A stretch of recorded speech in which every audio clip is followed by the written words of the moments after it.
Good morning, अस्सलाम वालेकुम रहमतुल्लाहि व बरकातहू प्यारे बच्चों, और वेलकम टू इन मकाम्स ऑनलाइन क्लासेज। बच्चों, हमारा चल रहा है चैप्टर नंबर 1 साझेदारी का सामान्य परिचय। और पिछले लेक्चर में हमने आहरण पर ब्याज के बारे में पढ़ा था।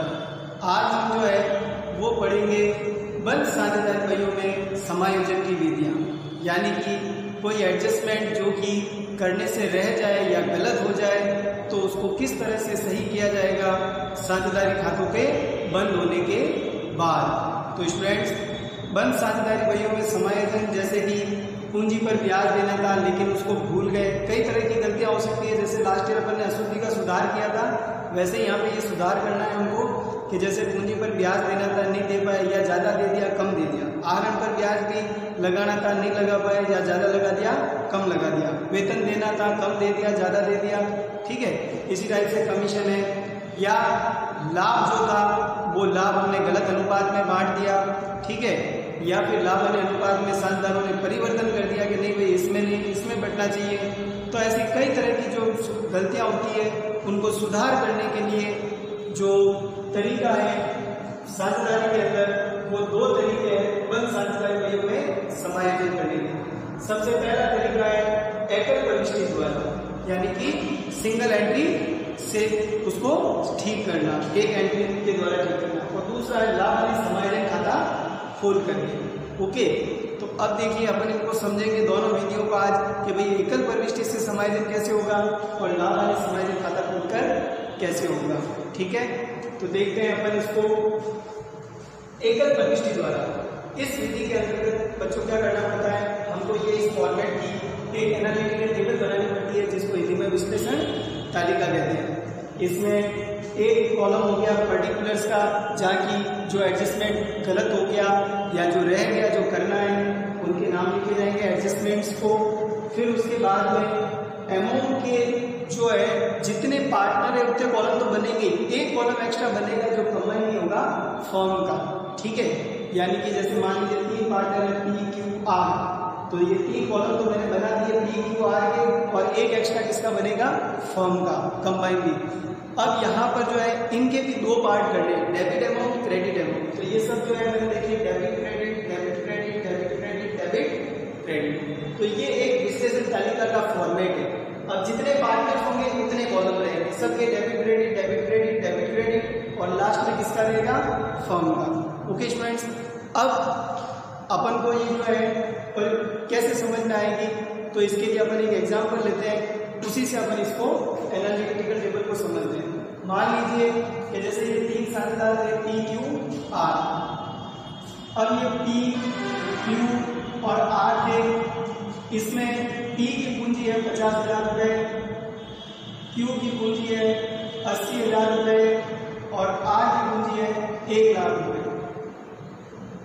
अब इनको पूंजी पर ब्याज देना था 5%, 5% क्या देना था पूंजी पर ब्याज, जो कि अपन देना भूल गए। तो यहाँ पर जो है अब पूंजी पर ब्याज देंगे, तो यहाँ लिखा जाएगा इंटरेस्ट ऑन कैपिटल। अब इंटरेस्ट ऑन कैपिटल में पी को 50,000 का 5%, क्यू को 80,000 का, और आर को 1,00,000, 5%। अब देखिए इंटरेस्ट ऑन कैपिटल साझेदारों के लिए क्या है, इनकम है, और फर्म के लिए क्या है, खर्चा है। तो इन सब के तो लिखेंगे क्रेडिट वाले में, और फर्म के लिखेंगे डेबिट वाले के अंदर। तो 5 बजे 2500, तो क्रेडिट के अंदर 2500। फिर उसके बाद में 8 बजे 40, 4,000 क्रेडिट में, और 5 × 5, 5,000 क्रेडिट में। ये सारे अमाउंट मिला के फर्म के डेबिट में लिखेंगे 5, 4, 9, 11,500। ठीक है, क्रेडिट में कुछ नहीं। फिर इसके बाद मान लीजिए कि भाई इस क्यू को जो है ये एक सक्रिय साझेदार था, और इसको 12,000 रुपये वार्षिक वेतन देना था। 12,000 रुपये वार्षिक क्या देना था, वेतन देना था। चलिए अपन वेतन देते हैं इसको, सैलरी किसको देना था, सिर्फ क्यू को। तो क्यू के क्रेडिट में लिखेंगे कितने हजार, 12,000 रुपये, और फिर उसके बाद में यहाँ पे फर्म के डेबिट में 12,000। ठीक है बच्चों। फिर मान लेते हैं कि भाई आहरण पर ब्याज लगाना था जो अपन लगा नहीं पाए। अब आहरण पर ब्याज जैसे इनका जो है आहरण पर ब्याज कैलकुलेट करके, जैसे इसका 250 रुपये, इसका 500 रुपये और इसका जो है वो 650 रुपये फॉर एग्जाम्पल, या 650 रुपये। तो अब देखिए यहाँ पे क्या करेंगे, इंटरेस्ट ऑन ड्राइंग लिखेंगे, इंटरेस्ट ऑन ड्राइंग्स लिख करके, अब इंटरेस्ट ऑन ड्राइंग फर्म के लिए इनकम है और पार्टनर्स के लिए क्या है, एक्सपेंसेज है। तो यहाँ पर पी के एक्सपेंसेज में लिखेंगे, यानी डेबिट में 250, 500 और 650। अब फर्म के लिए क्या होगी, इनकम होगी, तो 750, 800, 1400, ये हो गए 1400। ओके, या पूरे 1500 करते थे, शुरू कीजिए 750, ये हो गए 1500। ओके, तो 1500 रुपये जो है ये क्या आ गया, इंटरेस्ट ऑन ड्राइंग। ये इस तरह से अपन एडजस्टमेंट लिखेंगे पर्टिकुलर्स में उसका नाम, और फिर देखेंगे कि भाई ये साझेदार के लिए इनकम है तो क्रेडिट में, और साझेदार के लिए खर्चा है तो डेबिट में। उसका ऑपोजिट फर्म का हो जाएगा, साझेदार की इनकम फर्म का खर्चा, और साझेदार का खर्चा फर्म की इनकम हो जाएगा। ठीक है, अब जैसे हमारे ये कंप्लीट हो जाए, हमें क्या करना है, सिर्फ और सिर्फ फर्म के दोनों पक्षों की टोटल कर देंगे। किसके, फर्म के दोनों पक्षों की। ये देखिए अपन यहाँ पे इसकी टोटल कर देंगे फर्म के दोनों पक्षों की। तो यहाँ पे इसका जो हो रहा है 1500, 1500, और यहाँ से 12 और लिख देना 23,500, 23,500। ठीक है, ये हो गया दोनों पक्षों की टोटल। अब देखिए अपन को क्या करना है, तो फर्म की टोटल चेक करनी है कि डेबिट ज्यादा है क्रेडिट, डेबिट ज्यादा है तो लॉस, और क्रेडिट ज्यादा है तो प्रॉफिट। फिलहाल तो यहाँ पे क्रेडिट कम है, डेबिट ज्यादा है, तो ये लॉस होगा, तो इसको लिखा जाएगा loss on adjustment debited in partners capital asset, loss on adjustment distributed to partners in their profit sharing ratio लिख सकते हैं, loss on adjustment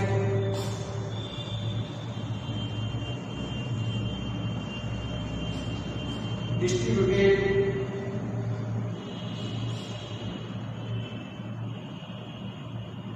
among partners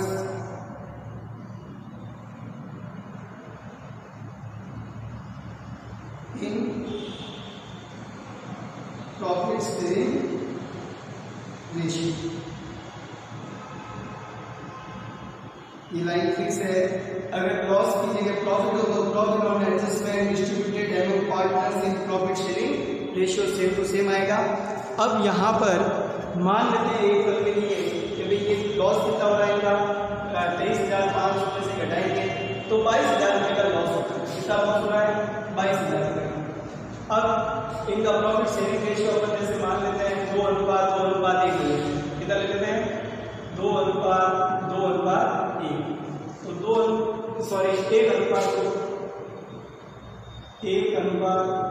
1:2:2। तो यहाँ पर जो है सबको जब बांटेंगे तो स्टूडेंट्स लॉस के अंदर 22,000 है, तो 22,000 गुना 1/5, 22,000 गुना 2/5। अब इनका तो सेम ही है ना, तो 5 के पारे से काटेंगे, 5 और 20, 5 और 20, 4400, 8800 आ जाएगा। तो देखिए लॉस है तो डेबिट करेंगे, यहाँ पे लॉस है ना, तो इन सब के खाते में क्या होगा, डेबिट होगा। तो यहाँ पे आ जाएगा 4400 सॉरी 8,800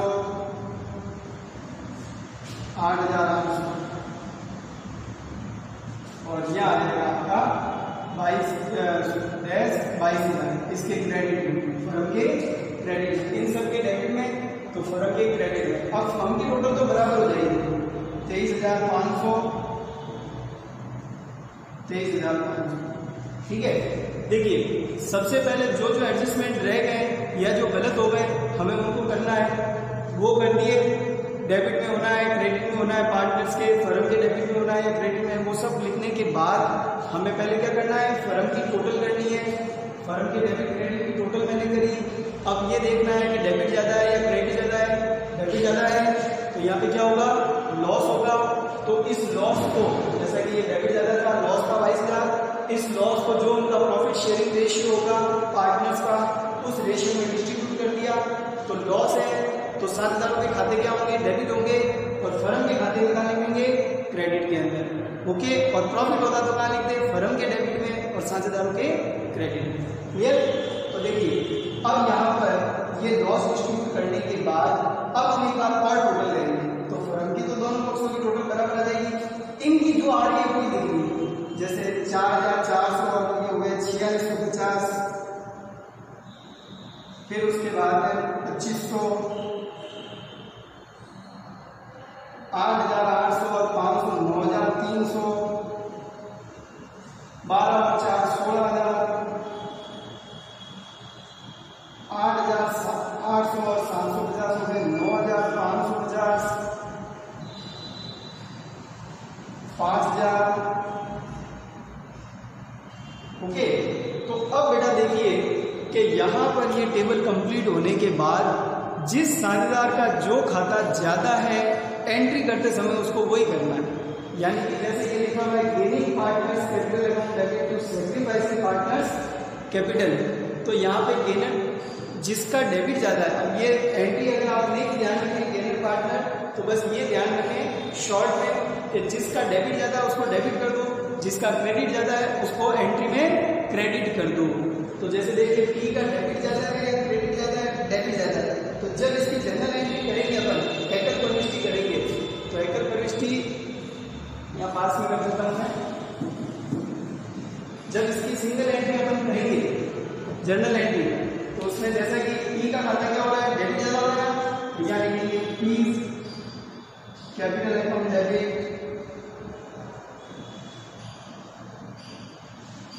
इसी टाइप से देखिए और क्यू का डेबिट ज्यादा है, क्रेडिट ज्यादा है, आर का डेबिट ज्यादा है, डेबिट ज्यादा है, तो यहाँ पे are capital account debit, are capital account debit and 2। अब बचा कौन, क्यू, इसका क्रेडिट ज्यादा हो गया तो 2 cues capital, 2 cues capital account. Okay friends, तो यहाँ पे अब जो ये है कि कितना डिफरेंट है वो देखो। तो यहाँ पे हो रहा है 4650 और यहाँ 2500, 2150 रुपए का डिफरेंट है। तो 2150 से यहाँ पे लिख देंगे 2150। इसी टाइप से आर, तो 9,550 और 5,000 का अंतर कितना हो गया, 4550 रुपए का, तो ये 4550। फिर क्यू में देखते हैं तो ये 16,000 और ये 9,300, तो अंतर हो गया आपका 6,700 का, तो ये हो जाएगा 6,700। अब आप चेक कर लीजिए तो देखो इन दोनों की जोड़ कितनी है, 6,700, और इसकी भी जोड़ कितनी है, 6,700। ये 2,150 और 4,500, 4 तो 6,000, ये 600 और 50 और 100 हो गए 6,700, 6,700। इसका मतलब हमारी अकाउंटिंग बिल्कुल सही है। ठीक है बच्चों, तो देखिए इस एंट्री का मतलब ये है कि भाई क्यू का खाता क्रेडिट है और इनके डेबिट है, तो क्यू जो है वो पी और आर से वसूल करेगा। आर के पास ज्यादा पैसा चला गया लाभ का 2,150 और आर के पास चला गया 4,550, ये दोनों मिलकर किसको देंगे, क्यू को देंगे, तब हमारी अकाउंटिंग सही हो जाएगी। ठीक है, इसका मीनिंग ये है एंट्री का। क्लियर? तो ये था हमारा फर्स्ट मेथड एकल प्रविष्टि द्वारा। फिर देख लीजिए कि पहले अपन समायोजन करेंगे, जो गलत समायोजन हो गया, जो रह गया समायोजन होने से उसको करेंगे। वो करने के बाद समायोजन करने के बाद हम फर्म की टोटल कर देंगे। दोनों पक्षों की जो अंतर होगा वो या तो लाभ होगा या हानि होगा। उस लाभ या हानि को हमें साझेदारों के अंदर उनका जो लाभ हानि अनुपात है उस अनुपात में बांटना है, और बांटने के बाद एक बार फिर से सबकी टोटल कर देंगे, डेबिट क्रेडिट पक्षों की सारों की, और फिर एक जनरल एंट्री करेंगे। तो जिसका जो खाता ज्यादा होगा साझेदार का, उसको एंट्री में भी उसी प्रकार से डेबिट या क्रेडिट किया जाएगा। डेबिट ज्यादा है तो डेबिट कर देंगे, क्रेडिट ज़्यादा है तो क्रेडिट कर देंगे। Clear students? तो ये फर्स्ट मेथड था हमारा कौन सा, एकल प्रविष्टि द्वारा समायोजन। और अगर यही हमें लाभ वाले समायोजन खाते से करना होता तो हम किस तरह से करते, देखिए इसी क्वेश्चन को जैसे लेते थे अपन, मैं कर देता हूँ इसकी,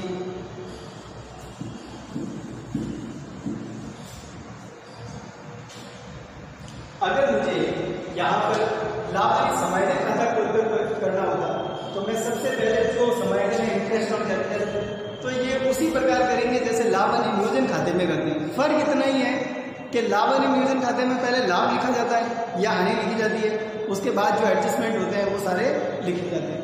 यहाँ पे अपन को लाभ नहीं लिखना है, सीधा का सीधा जो एडजस्टमेंट है वो करना है। ठीक है, तो देखिए लाभ किस कंडीशन में लिखना है ये भी मैं बता देता हूँ आपको। लाभ या हानि, अगर लाभ गलत बढ़ जाता है कि भाई लाभ को किसी और रेशियो में बांटना था, उन्होंने गलत बांट दिया, तो उस कंडीशन में वो लाभ वापस ले लिया जाता है। जब लाभ वापस लेंगे तो यहाँ बाई वाली साइड में लेंगे। क्यों? क्या आपको पता है कि जब अपन साझेदारों को लाभ बांटते हैं, डिस्ट्रीब्यूट करते हैं, तो 2 पार्टनर्स कैपिटल या करंट अकाउंट आता है नियोजन खाते में, 2 पार्टनर्स कैपिटल या करंट। लेकिन जब वापस ले लेंगे तो उनके पूंजी खाते क्या होंगे, डेबिट होंगे, तो वो बाई में लिखना पड़ेगा। कहाँ लिखना पड़ेगा? बाई में। यहाँ पे लिखेंगे बाई पार्टनर्स कैपिटल या करंट अकाउंट। ये क्या होगा? प्रॉफिट टेकन या रीटेकन। ठीक है, प्रॉफिट रीटेकन दोबारा ले लिया गया, वापस ले लिया गया, रियलाइज्ड। तो ये तीनों का जो भी होगा पी क्यू आर, जितना जितना इनको लाभ मिला वो लाभ वापस लेके जोड़ कर देंगे। ठीक है, तो ये एंट्री कब होगी? जब लाभ गलत बट गया तो उसे वापस ले लेंगे। क्लियर? उसके बाद जो समायोजन रह गए वो समायोजन करेंगे। ठीक है, फिलहाल अभी अपने पास ये यहाँ पे ये नहीं है लाभ का बंटवारा वाला, गलत बंटवारे का, तो इसको रफ कर देते हैं।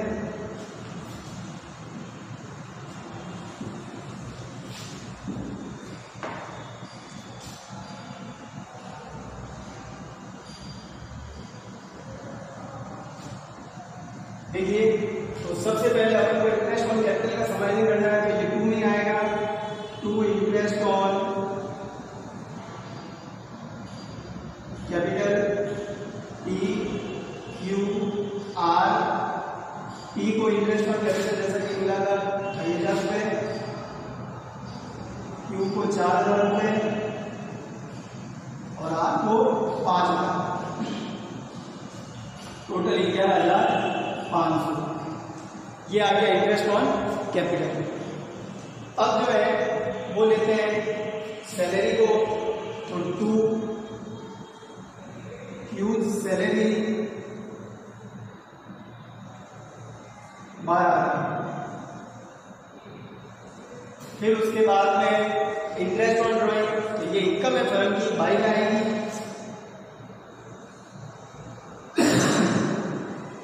By interest on drawing P Q R 250, 500, 750, total मिला के हो गए थे 1,500। ठीक है, बस यही था। तो अब यहाँ पर भी सेम वही करना है कि भाई दोनों पक्षों की टोटल करनी है कि प्रॉफिट हो रहा है या लॉस हो रहा है, क्योंकि प्रॉफिट एंड लॉस खाता है ये एडजस्टमेंट्स। तो यहाँ पे ये साइड ज्यादा है, डेबिट साइड 23,500 और यहाँ वाली साइड में आ जाएगा बाई पार्टनर्स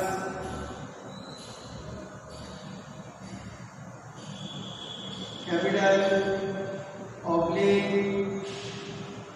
करंट अकाउंट। तो ये पी क्यू और आर, तो जैसा कि अभी अपन ने डिस्ट्रीब्यूट किया था 4488, 4,400 रफ कैलकुलेशन कर देंगे हम लोग, 8,800, 8,800, टोटल मिला के जाएगा 22,000 और दोनों पक्षों की टोटल बराबर हो जाएगी 23,500, 23,500। ठीक है स्टूडेंट्स, तो ये था हमारा आज का टॉपिक के पंच साझा इकाइयों में समायोजन की विधियां। कितनी विधियां हैं? 2 विधियां, एकल प्रविष्टि द्वारा और लाभ यानी समायोजन खाता खोलकर। ठीक है बच्चों, एकल प्रविष्टि द्वारा भी मैं आपको बता दूं कि अगर लाभ गलत बढ़ता तो क्या करते। अगर मान लीजिए लाभ का बंटवारा गलत हो जाता, जैसे फॉर एग्जाम्पल यदि 60,000 का लाभ हुआ फर्म को और इस लाभ को जो है वो इनको बांटना था 1:2:2 के अंदर बांटना था। गलती से इन्होंने क्या किया कि सबको बराबर बांट दिया 1:1:1। अब इसको जैसा कि अगर इस हिसाब से करें तो इसको मिलते हैं पहले वाले आदमी को 12,000, इसको 24,000 और इसको 24,000 मिलेंगे। अगर हम इसको 1:2:2 में बांटे तो 12,000, 24,000, 24,000। और अगर 1:1 में बांटे तो ये सब के कितने आएंगे? बराबर बराबर 20,000 रुपए बराबर बराबर आएंगे। ठीक है, तो हमें बांटना तो इस अनुपात में था, लेकिन बांट किसने दिया? बराबर। तो सबसे पहले जो गलत लाभ बटा उसे हम क्या करेंगे? वापस लेंगे। तो यहाँ पे लिखा जाता है कि wrongly profit distribution debited, wrongly profit distribution debited to partners capital account या in partners capital account. Okay, तो यार शॉर्ट में अगर आप लिखते हैं रॉन्गली प्रॉफिट डिस्ट्रीब्यूशन रियलाइज, वापस वसूल किया गया। तो देखिए कितना दिया आपने? 20,000 दिया ना, उसको पूरे को वापस ले लेंगे। तो ये 20,000 क्या लिखेंगे? डेबिट और फर्म के क्रेडिट में आने के 60,000। फिर जो समायोजन और रह गए वो समायोजन करेंगे। फिर उसी प्रकार से फर्म की टोटल बैलेंस, डेबिट ज्यादा है क्रेडिट, डेबिट ज्यादा है तो लॉस, क्रेडिट ज्यादा है तो प्रॉफिट, उसको बांटेंगे और फिर टोटल करेंगे। अब लास्ट में यहाँ टोटल करने के बाद जिसका जो खाता ज्यादा होगा उसको एंट्री में उसी प्रकार से डेबिट या क्रेडिट करेंगे। ठीक है बच्चों, तो ये था हमारा आज का टॉपिक। मिलते हैं अगले लेक्चर के अंदर गारंटी वाले टॉपिक को लेकर के। तब तक के लिए गुड बाय, अस्सलाम वालेकुम।